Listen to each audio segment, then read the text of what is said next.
Hello साथियों, स्वागत है आपका ग्रोथ मंत्रा में। मैं आपका साथी एक बार फिर से आपके साथ जुड़ चुका हूं अपने सीटेट जुलाई 2023 के लिए एक नई सेशन के साथ, एक नई क्लास के साथ। जी हाँ साथियों, आज हमारी क्लास होगी क्लास 6 होगी पर्यावरण अध्ययन की दृष्टि से, यानी कि एनसीईआरटी बेस्ड जो हम ईवीएस कवर कर रहे हैं, क्योंकि सीटेट में हमारे ईवीएस में एनसीईआरटी बेस्ड या एनसीईआरटी की बुक्स में से क्वेश्चंस पूछे जाते हैं।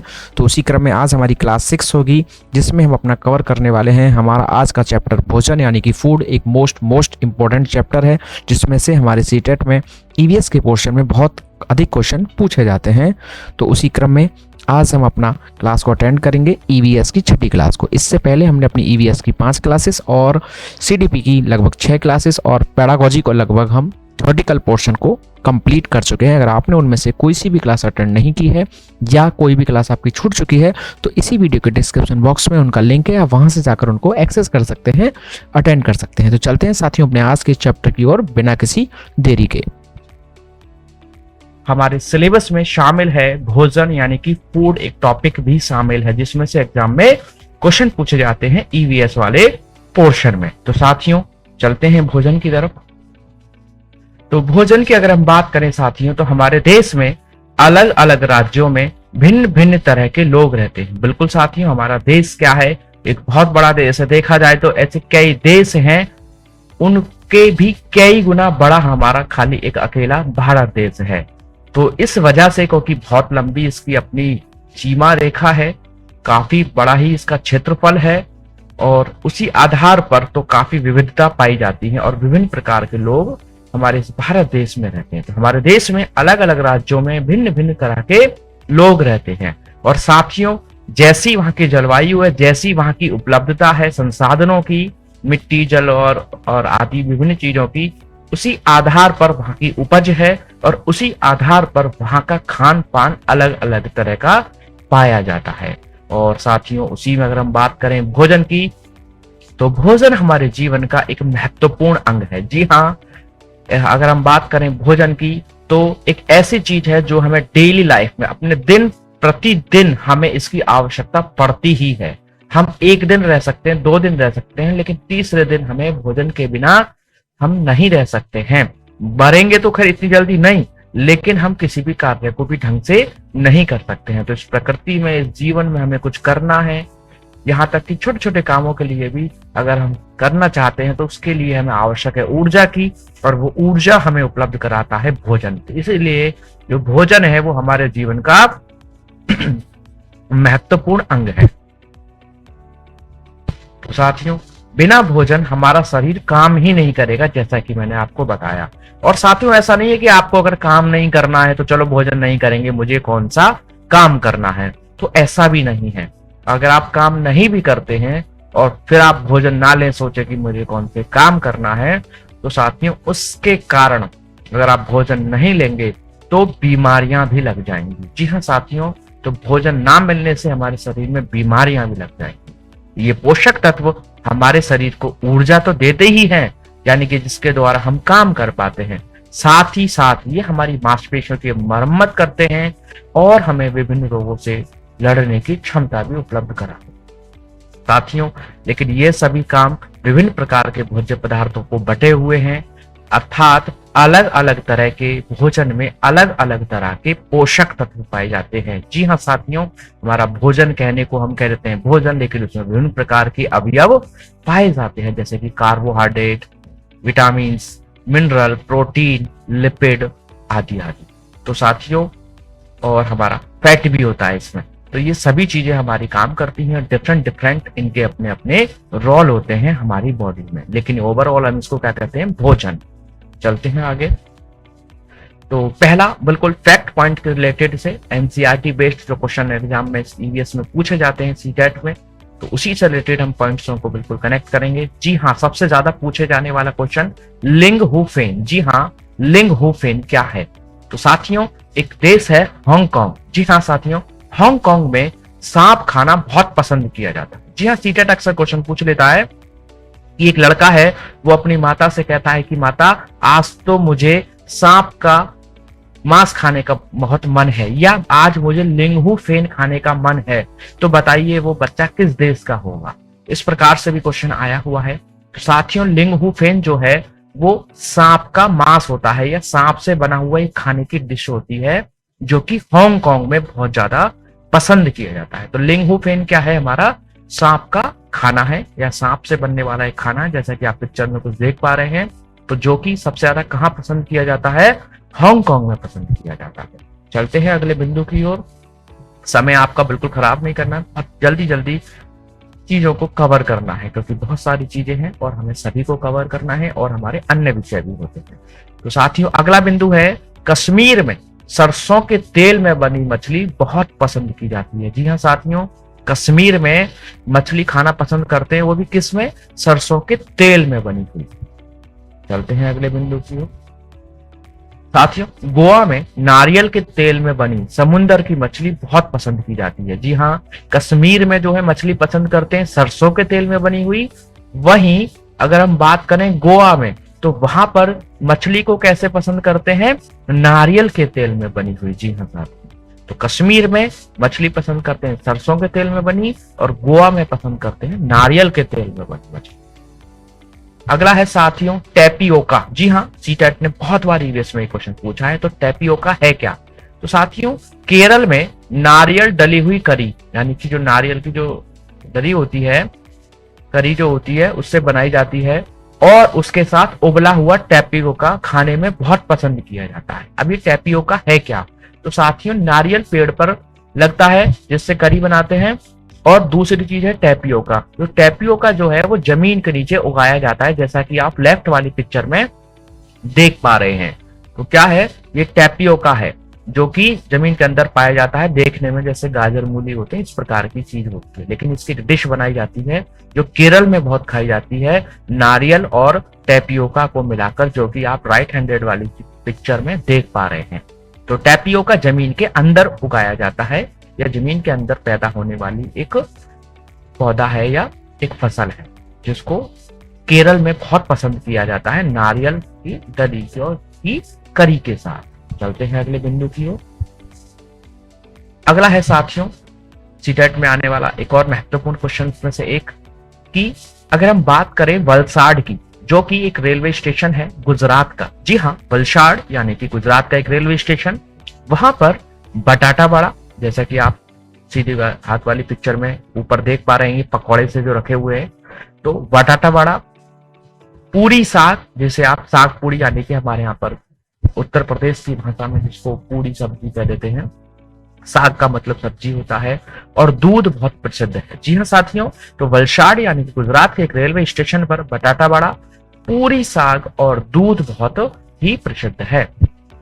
वहीं साथियों, एक और स्टेशन है गुजरात का, अहमदाबाद। जी हाँ, गुजरात के अहमदाबाद रेलवे स्टेशन पर ढोकला, चटनी और नींबू वाले चावल बहुत पसंद किए जाते हैं, जिन्हें आप साथियों कहते हैं लेमन राइस। तो साथियों, अहमदाबाद यानी कि गुजरात के रेलवे स्टेशन पर ढोकला, चटनी और नींबू वाले चावल बहुत ही प्रसिद्ध हैं। अगला है सर साथियों, उत्तर प्रदेश में। जी हाँ, अगर हम बात करें उत्तर प्रदेश यानी कि यूपी की, तो वहां पर कचनार के फूलों की सब्जी बहुत प्रसिद्ध है। जी हाँ साथियों, उत्तर प्रदेश में कचनार के फूलों की सब्जी बहुत प्रसिद्ध है। जैसा कि आप पिक्चर में देख रहे हैं, कचनार होता है, इसकी कली है ये, जो इसका फूल बनता है, और इसी से बनी हुई ये सब्जी है जो आपके सामने पिक्चर में दिख रही है। तो साथियों याद रखेंगे, उत्तर प्रदेश में कचनार के फूलों की सब्जी बहुत प्रसिद्ध है। अगले बिंदु की ओर। अगला बिंदु है साथियों, केरल में केले के फूलों की सब्जी बहुत पसंद की जाती है। साथियों, केरल में है, केले के फूलों की सब्जी बहुत ज्यादा पसंद की जाती है, जैसा कि आप उसका फूल भी देख पा रहे हैं और उसकी बनी हुई सब्जी भी देख पा रहे हैं। तो केरल में केले के फूलों की सब्जी बहुत पसंद की जाती है। अगला है साथियों, महाराष्ट्र में। जी हाँ, अक्सर पूछा जाता है सीटेट में कि सहजन के फूलों के पकौड़े कहाँ खाए जाते हैं या कहाँ बहुत प्रसिद्ध हैं। तो सहजन के फूल, जैसा कि आप देख पा रहे हैं, सहजन के फूल, इनके पकौड़े बनाए जाते हैं। कहाँ साथियों? महाराष्ट्र में। जी हाँ, सहजन के फूलों के पकौड़े महाराष्ट्र में बहुत प्रसिद्ध हैं। चलते हैं अगले बिंदु की ओर। मामिडी त्रांडा। जी हाँ, मामिडी त्रांडा किसे कहते हैं? तांड्रा। मामिडी त्रांडा कहते हैं हमारे साधारणतः अगर हम बात करें तो आपने नाम सुना होगा आम पापड़। जी हाँ, बचपन में सभी ने खाया है आम पापड़, तो उसी को मामिडी त्रांडा कहा गया है। कहां पर? आंध्र प्रदेश के आंतरेपुरम गांव में पके हुए आम से मामिडी त्रांडा या आम पापड़ बनाया जाता है। तो साथियों, ये कहां से एसोसिएटेड है? इस पर्टिकुलर वर्ड के साथ अगर इसको पूछा जाए, जो कि पके हुए आम से तैयार किया जाता है, तो वो आंध्र प्रदेश के आंतरेपुरम गांव में से संबंधित बताया जाता है। तो मामिडी त्रांडा यानी कि आम पापड़ आंध्र प्रदेश के आंतरेपुरम गांव में इससे संबंधित इसका संबंध जोड़ा जाता है। साथियों, वहीं अगर हम बात करें अगले बिंदु की, तो कश्मीर की हर गली कूचे में बेकरी बनी होती है। जी हाँ साथियों, कश्मीर में लगभग हर गली में क्या है? बेकरी पाई जाती है। और साथियों, ऐसा कहा जाता है कि यहाँ रोटी घरों में नहीं बनाई जाती है। भाई वाह, यहाँ की महिलाएं बहुत खुश रहती होंगी फिर तो यहाँ की रोटी घरों में नहीं बनाई जाती हैं। और साथियों, कश्मीर के लोग खाने के लिए रोटी इसी दुकान या बेकरी से खरीदते हैं। जब घर में नहीं बनाएंगे तो साथियों यहीं से खरीदेंगे। तो आप पिक्चर में देख ही रहे हैं, कश्मीर का एक दुकानदारी, एक व्यापारी व्यक्ति, बेकरी वाला खड़ा हुआ है और रोटियां ऐसे टंग रही हैं मानो कि कोई शोपीस में ऐसे लगा रखे हैं जैसे कोई महंगे आभूषण हो। चलिए साथियों, तो कश्मीर की हर गली कूचे में बेकरी बनी होती है, यहाँ रोटी घरों में नहीं बनाई जाती है। कश्मीर के लोग खाने के लिए रोटी इसी दुकान या बेकरी से खरीदते हैं। अगला है भारोत्तोलकों। जी हाँ, भारोत्तोलकों या जिम्नास्टिक जिन्हें आप कह देते हैं, जो वेट लिफ्टिंग का काम करते हैं। ठीक है, तो साथियों, ऐसे लोग जो भी वेट लिफ्टिंग, जिम्नास्टिक्स आदि का काम करते हैं, इनको ज्यादा मांसपेशियां और बॉडी मास बनाने के लिए प्रोटीन से भरपूर आहार लेना चाहिए। जी हाँ साथियों, शरीर की वृद्धि से संबंधित जो है रेस्पॉन्सिबल है वो हमारा प्रोटीन होता है।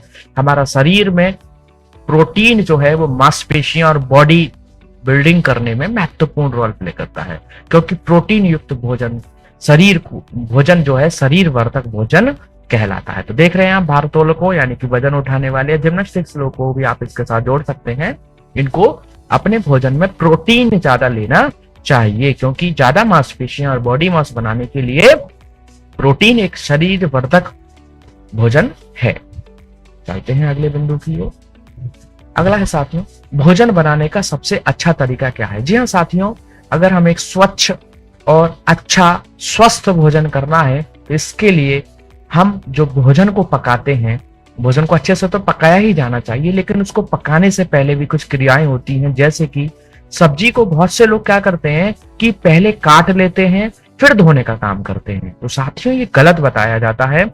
अगर हमें एक स्वस्थ और लाभदायक, स्वास्थ्य के लाभदायक एक हेल्थी भोजन करना है तो उसके लिए आवश्यक है कि पहले हमें अपनी सब्जियों को, शाक सब्जियों को अच्छी तरीके से धोना चाहिए। जैसा कि पहले धोना चाहिए, जिससे कि इसमें जो भी बैक्टीरिया आदि है वो नष्ट हो जाते हैं।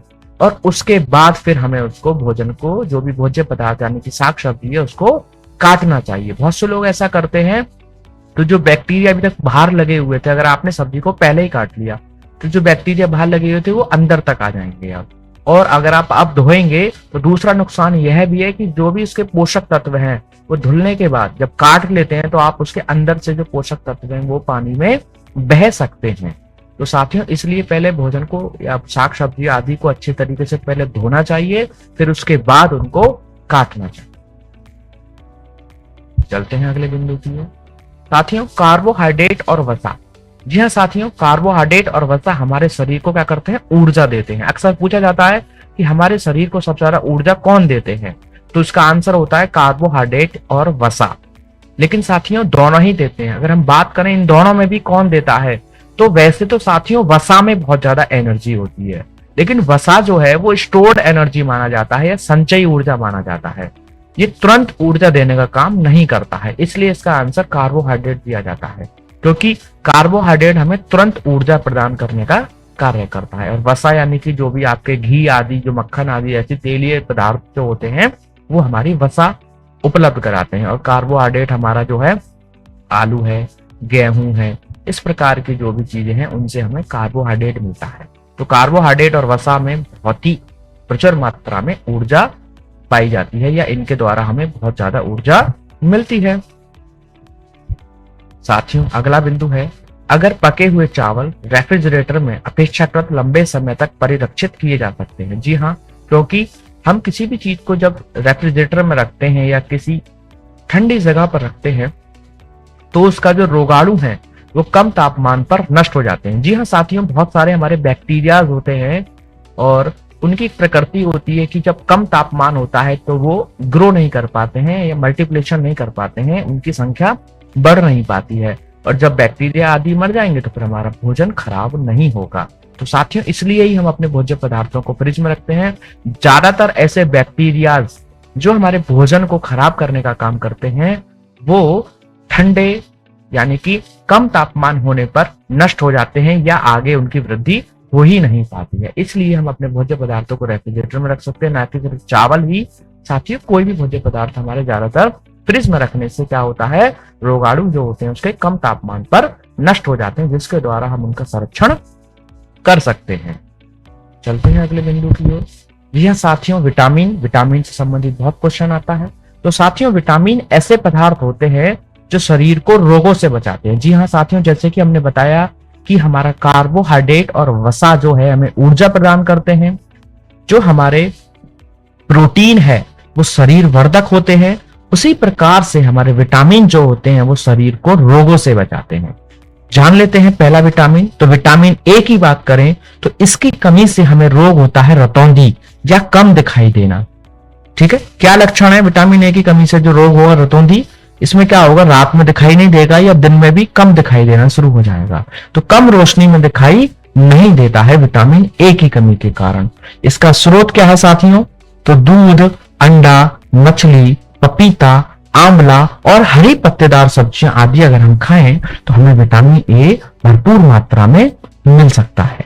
वहीं साथियों बात करें विटामिन बी की, तो इसकी कमी से होने वाला रोग है बेरी-बेरी। जी हाँ, विटामिन बी की कमी से होने वाला रोग है बेरी-बेरी। इसके क्या लक्षण हैं?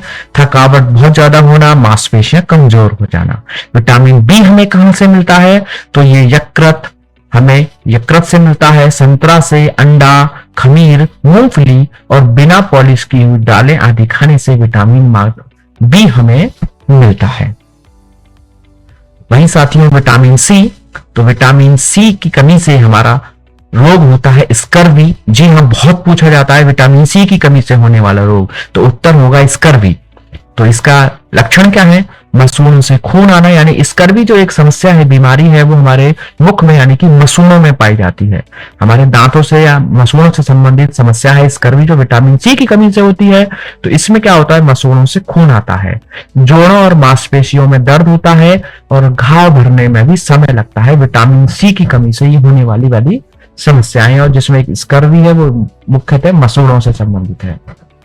वहीं साथियों इसको हमें विटामिन सी हमें मिलता कहां से है? तो ये हमें खट्टे रसीले फल, संतरा, जैसे खट्टे और रसीले जो भी फल हैं, जैसे कि संतरा है, नींबू है, मौसमी है, हरी मिर्च है, अमरूद है, आंवला है, आदि आदि, इन सभी से हमें विटामिन सी मिलता है। और साथ ही इसके संबंधित एक महत्वपूर्ण बात कि यह पकाने से यह विटामिन नष्ट हो जाता है। यानी कि आपने देखा होगा अक्सर आपने संतरा, नींबू, मौसमी, हरी मिर्च, अमरूद, आंवला, इनको हम कभी पका के नहीं खाते, हम इन्हें कच्चा ही खाते हैं। अगर हम इनको पकाते हैं तो इससे क्या होता है, जो इनका एक्चुअल में विटामिन है इनके अंदर वो फिर नष्ट हो जाता है। तो हमें साथियों इनको कभी नहीं पकाकर खाना है। वैसे इनमें कोई पका के खाता ही नहीं, बस थोड़ा हरी मिर्च को हम थोड़ा सा प्रयोग कर देते हैं, बाकी सब इसी फॉर्म में सीधे यानी कि कच्चे रूप में ही हम इनको ग्रहण करते हैं। साथियों चलते हैं अगले विटामिन की ओर, बात करें विटामिन डी की। तो साथियों विटामिन डी की कमी से बच्चों में रिकेट्स की शिकायत पाई जाती है, और वहीं इसी समस्या को अगर बड़े लोगों में बात करें तो इसको ऑस्टोमेलिसिया के नाम से जाना जाता है। जी हाँ, रिकेट्स या ऑस्टोमेलिसिया एक ही बात है, लेकिन बच्चों में इसको रिकेट्स के नाम से जाना जाता है और बड़े लोगों में इसको ऑस्टोमेलिसिया के नाम से जाना जाता है। इसमें क्या होता है, हड्डियां हमारी कमजोर हो जाती हैं और मुड़ने लगती हैं आदि आदि। तो इसके लक्षण है हड्डियां कमजोर होकर मुड़ जाती हैं और हड्डियां कमजोर हो जाती हैं। ठीक है, तो विटामिन डी की कमी से होने वाला रिकेट्स या ऑस्टोमेलेशिया है। रिकेट्स बच्चों में, ऑस्टोमेलेशिया बड़े लोगों में होता है। और इसकी प्राप्ति हमें कहां से होती है? तो विटामिन डी साथियों एक ऐसा अकेला विटामिन है जो हमें भोज्य पदार्थों के अलावा और कहीं से भी मिलता है। जी हाँ साथियों, विटामिन डी हमें सूरज की रोशनी से भी मिलता है, और मछली का तेल, दूध, अंडा आदि से तो मिलता ही है। चलते हैं अगले विटामिन की तरफ, विटामिन ई। तो विटामिन ई की कमी से होने वाला रोग है नपुंसकता या स्टेरिलिटी और हमारी पेशीय कमजोरी। तो विटामिन ए की कमी से नपुंसकता पाई जाती है, यानी कि प्रजनन संबंधी समस्या उत्पन्न होती है विटामिन ई की कमी से। मांसपेशियों में कमजोरी आ जाना, आंखों में कम दिखना, बालों का झड़ना, पाचन संबंधी समस्या आदि आदि और भी समस्याएं विटामिन ई की कमी से देखने को मिलती हैं साथियों। वहीं साथियों विटामिन ए की पूर्ति हम कहां से कर सकते हैं? बादाम, सूरजमुखी के बीज, मूंगफली का तेल और सोयाबीन ऑयल आदि से हम विटामिन ई की पूर्ति कर सकते हैं। और साथियों अगला अंतिम विटामिन के। जी हाँ, विटामिन के की कमी से होने वाला रोग है रक्त का थक्का नहीं जमता। जी हाँ, ब्लड क्लॉटिंग नहीं होती है। ये क्या होता है कि जब हमारे कहीं पर भी शरीर पर कोई अंग कट जाता है तो देखते हैं हम कुछ समय बाद अगर थोड़ा बहुत ही कटा है तो वो अपने आप से ही खून बहना बंद हो जाता है। लेकिन जिन लोगों में विटामिन के की कमी होती है तो उनका खून अपने आप से ही बहना बंद नहीं होता है, या इनका खून लंबे समय तक यूं ही बहता रहता है। तो विटामिन के की कमी से होने वाली समस्या है रक्त का थक्का नहीं जमना। विटामिन के की पूर्ति कहां से होती है? अंकुरित अनाज, गोभी, ब्रोकली, पालक और बंद गोभी आदि आदि से हम विटामिन के की पूर्ति कर सकते हैं। और साथियों अंतिम बिंदु विटामिन से संबंधित कि विटामिन डी और के का संश्लेषण हमारे शरीर में होता है। जी हाँ, अक्सर पूछे जाने वाला महत्वपूर्ण बिंदु है, क्वेश्चन भी बनता है इसमें बहुत ज्यादा कि किस विटामिन का संश्लेषण हमारे शरीर में होता है। तो साथियों विटामिन डी और के का संश्लेषण हमारे शरीर में ही होता है। चलते हैं अगले बिंदु। जी हाँ, पाश्चुरीकरण। जी हाँ, पैस्चराइजेशन या पाश्चुरीकरण एक प्रोसेस है जिसमें हम अपने दूध को संरक्षण करने का काम करते हैं। जी हाँ साथियों, अपने आसपास आपने बहुत सुना होगा थैली वाला दूध, ठीक है ना, जो हमारी अमूल डेयरी है, पराग और भी बहुत सारी डेयरियां हैं जो पॉलिथीन की थैली में दूध को बेचने का काम करते हैं। जो थैली वाला दूध होता है वो आखिरकार साथियों खराब क्यों नहीं होता है? तो उसके पीछे कारण है कि वो पाश्चुरीकरण उसका किया गया होता है। ये पाश्चुरीकरण क्या है? इसमें क्या करते हैं, पहले दूध को गर्म किया जाता है, फिर ठंडा किया जाता है, उसके बाद उसको पैक किया जाता है। और लेकिन उसकी जो उबालने का जो मेथड है वो एकदम डिफरेंट है। इसको दो प्रकार से कर सकते हैं साथियों पाश्चुरीकरण। या तो दूध को पहले 62.8 डिग्री सेल्सियस पर, जी हाँ 62.8 डिग्री सेल्सियस पर या तो 30 मिनट के लिए गर्म करते हैं, या फिर 71.7 डिग्री सेल्सियस पर 30 सेकंड के लिए गर्म करते हैं, और उसके बाद उसको ठंडा करके जब थैलियों में पैक किया जाता है उसी को पाश्चुरीकरण कहा जाता है साथियों। इससे क्या होता है कि वह दूध जल्दी से खराब नहीं होता है, और इस विधि को पाश्चुरीकरण को हमारे लुई पाश्चर ने इसकी खोज की थी। जी हाँ साथियों, इसकी पाश्चुरीकरण विधि की खोज लुई पाश्चर ने की थी, जैसा कि आप पिक्चर में इनको देख पा रहे हो। साथ में ये संयंत्र है जिससे कि पाश्चुरीकरण की विधि को किया जाता है। चलते हैं अपनी क्लास के अगले बिंदु की ओर। साथियों, हमें अपने घर की चीजों को और घरेलू उपायों से भी एक दो दिन सुरक्षित रख सकते हैं। जी हाँ, अपने घर पर भी अपने विभिन्न प्रकार की चीजों को सुरक्षित कर सकते हैं। और आपने देखा होगा हम अचार वगैरह भी डालते हैं, किसी भी विभिन्न प्रकार से चीजों को सुखा लेते हैं, क्योंकि उनके अंदर का अगर जल खत्म हो जाएगा, जिसको बोलते हैं निर्जलीकरण की प्रक्रिया अगर हो जाएगी, तो उसमें खराब होने से उसको बचाया जा सकता है। वहीं साथियों, अगर हम बात करें उसके कौन कौन सी चीजें उनको कैसे कैसे किया जा सकता है, तो उसमें बात करें दूध को, तो आपने देखा होगा अक्सर साथियों दूध को हम जब भी लेते हैं, दूध या जब डायरेक्ट हमें ऐसे स्थान से मिलता है जहां से अभी बिल्कुल हमने कुछ समय पहले ही उसको गाय भैंस आदि से अभी प्राप्त किया है, तो हम उसको तुरंत क्या कर देते हैं, उबाल देते हैं। क्यों? क्योंकि ऐसा करने से उसमें दूध में उपस्थित कुछ बैक्टीरिया होते हैं जो कि नष्ट हो जाते हैं, जिसके कारण हमारा दूध खराब नहीं होगा, क्योंकि वो उस जानवर के द्वारा ही बैक्टीरिया ऑटोमेटिक किसमें होते हैं, हमारे दूध में होते हैं। लेकिन जैसे हम उसको उबाल देते हैं तो वो बैक्टीरिया नष्ट हो जाते हैं, जिसके कारण हमारा दूध खराब होने से बच सकता है या बच जाता है। वहीं साथियों, अगर हमारे चावल हैं जैसे कि हमने बनाए और वो बच गए, तो उनको फेंकना नहीं चाहिए। क्यों? उसको भी हम संरक्षित कर सकते हैं। कैसे कर सकते हैं? उसको कटोरों में डालिए और पानी के बर्तन में उसको रख दीजिए, जिसके कारण उसको थोड़ा ठंडा माहौल मिलेगा। पुराने समय में जब रेफ्रिजरेटर आदि नहीं हुआ करते थे तो लोग इसी तरीके से भोजन को संरक्षण किया करते थे, तो उसको ढक करके पानी में डाल देते, जिसको थोड़ी सी उसको ठंडक मिलती रहती थी। और मैंने पहले ही आपको बताया कि बहुत सारे बैक्टीरिया हमारे जब तापमान कम होता है तो स्वतः ही नष्ट हो जाते हैं या उनका मल्टीप्लिकेशन नहीं हो पाता है, जिसके कारण हमारा भोजन खराब होने से बच जाता है। वहीं साथियों, अगर हरा धनिया है, हरा धनिया हमारे भोज्य पदार्थों में बड़ा इस्तेमाल किया जाता है गार्निशिंग के लिए, ऊपर से उसको डालते हैं और काफी टेस्ट भी देता है हमारे भोजन में। तो साथियों, हरे धनिया को कई दिनों तक सुरक्षित रखना है तो उसको क्या करिए, उसको गीले कपड़े में लपेट कर रख दीजिए। कपड़े को गीला करके जब उसमें अंदर रख के फोल्ड करके रख दीजिए। इससे क्या होगा, हरा धनिया हमारा जल्दी से मुरझाएगा नहीं, खराब नहीं होगा और उसको हम कई दिनों तक इस्तेमाल कर सकते हैं। अगला है साथियों प्याज लहसुन। जी हाँ साथियों, प्याज लहसुन को कभी भी ऐसे स्थान में नहीं रखना चाहिए कि जहां पर नमी हो, जैसे कि फ्रिज आदि में इनको कभी नहीं रखना चाहिए।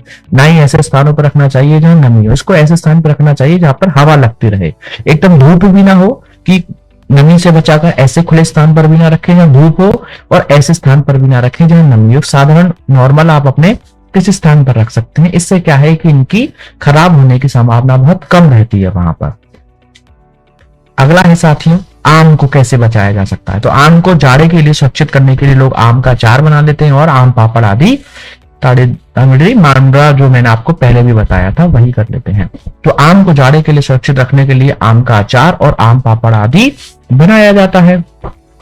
और साथियों अचार को हम सुरक्षित रखना चाहते हैं, बचाना चाहते हैं, तो उसके लिए कुछ प्रिजर्वेशन होती है, सावधानियां होती हैं। जैसे कि अचार को शीशियों में भरने से पहले क्या करना चाहिए कि उन शीशियों को पहले धूप में अच्छे से सुखा लेना चाहिए, ताकि उन शीशी जो भी हमारी शीशी या बर्तन है उसमें कोई भी नमी ना रह जाए, पानी की कोई मात्रा ना रह जाए। अगर उसमें थोड़ी सी भी अगर नमी रह जाती है तो हमारा अचार क्या हो जाता है, खराब हो जाता है। देखा होगा अचार डालने से पहले हम किसी भी चीज को क्या करते हैं, अच्छे से पहले उसको सुखा लेते हैं, क्योंकि अगर जल की मात्रा हमारे किसी भोज्य पदार्थ में रहती है तो उसके खराब होने की संभावना सर्वाधिक रहती है। साथियों अगले बिंदु की ओर चलते हैं। बहुत ज्यादा सीटेट में पूछे जाने वाले क्वेश्चंस में बिंदुओं में से एक कि कौन सा भोज्य पदार्थ किस राज्य में ज्यादा खाया जाता है या कहाँ का प्रसिद्ध है।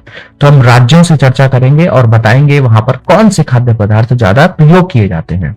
तो वहीं बात करें साथियों राज्य असम की, तो असम में साथियों मसो टेंगा जो कि एक मछली से बना व्यंजन है, और बांस और चावल, ये तीन व्यंजन असम में बहुत ही फेमस माने जाते हैं, वहां के भोज्य पदार्थ हैं।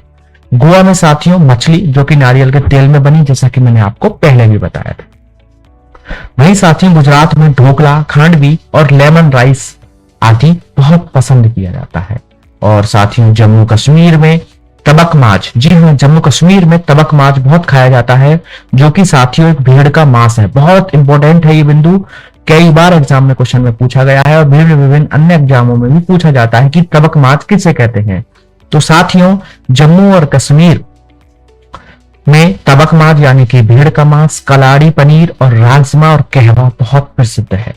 और साथियों वही बात करें महाराष्ट्र की, तो महाराष्ट्र में शाक पूरी, बड़ा पाव और पाव भाजी, पानी पूरी आदि बहुत ही फेमस है। और साथियों नागालैंड, जी हाँ नागालैंड में बांस के कोपल और मोमोज बहुत पसंद किए जाते हैं। आजकल हमारे आसपास भी मोमोज बहुत देखे जा रहे हैं, लेकिन ये मुख्यतः नागालैंड से एसोसिएटेड है। और साथियों पंजाब की बात करें तो हमारा हरा भरा पंजाब जो है हमारा खाने का कटोरा, और उसमें सरसों का साग, मक्के की रोटी आदि आदि बहुत फेमस होती है। और साथियों राजस्थान की बात करें तो वहां मलाई घेवर और चूरमा बाटी बहुत फेमस है। साथियों सिर्फ इनको सुनना नहीं है, इनको याद करना है, क्योंकि सीटेट इनको ऐसी क्वेश्चन पूछता है और अक्सर हम बहुत ज्यादा कंफ्यूजन में रह जाते हैं कि समझ में नहीं आता कौन सा कहाँ का है। वो इसमें से बिल्कुल क्वेश्चन पूछता है, टू द पॉइंट क्वेश्चन पूछता है, तो बिल्कुल दिमाग में इसको सेट कर लेना है। तो राजस्थान में मलाई घेवर और चूरमा बाटी। और वहीं बात करें पश्चिमी बंगाल, जी हाँ तो पश्चिमी बंगाल में दाव चिंगरी जो कि झींगा एक मछली उससे संबंधित है, और रसगुल्ला बहुत प्रसिद्ध है। आपने सुना होगा बंगाली मिठाइयां मतलब जो रसगुल्ला जो इनमें रस तबकता है, चाशनी वाली जो मिठाइयां होती हैं वो सभी पश्चिमी बंगाल से एसोसिएटेड मानी जाती हैं। इनका ओरिजिन बंगाली मिठाइयों के नाम से भी इनको जाना जाता है, क्योंकि ये पश्चिमी बंगाल से संबंधित है। और एक और मिठाई है संदेश, जी हाँ साथियों मिठाई का नाम है, इसका मैंने आपको पिक्चर भी शो किया है। तो साथियों ये पश्चिमी बंगाल की हुई दाव चिंगरी, झींगा, रसगुल्ला, संदेश। और वहीं साथियों केरल की प्रसिद्ध है अवियल यानी कि मिश्रित सब्जी। अवियल वहां की बहुत फेमस है, उनको बहुत पसंद है, जिसको मिक्स वेज भी बोल सकते हैं। और टैपियोका जैसा कि मैंने आपको बताया था, ये जमीन के अंदर पाया जाता है। केरल में बहुत ज्यादा प्रसिद्ध है अवियल और टैपियोका। वहीं साथियों, अगर हम बात करें भोजन के बिंदुओं से संबंधित जो भी हमने चर्चाएं की, उसमें हमारा ये जो है महत्वपूर्ण बिंदु जो भी हमारे एग्जाम में हो सकते हैं, हमने उन्हीं सभी बिंदुओं पर बहुत अच्छे से चर्चा की। उम्मीद है कि आपको समझ में आया होगा। तो साथियों, इसी प्रकार से पढ़ते रहें, सीखते रहें और इसी प्रकार हमसे जुड़े रहें। साथियों, अभी तक आपने अगर चैनल को सब्सक्राइब नहीं किया तो प्लीज चैनल को सब्सक्राइब कर लीजिए। मिलते हैं आपसे अपनी अगली क्लास में। जब तक के लिए okay, bye, thank you, thanks for watching. Don't forget to like and share the video. Please subscribe the channel.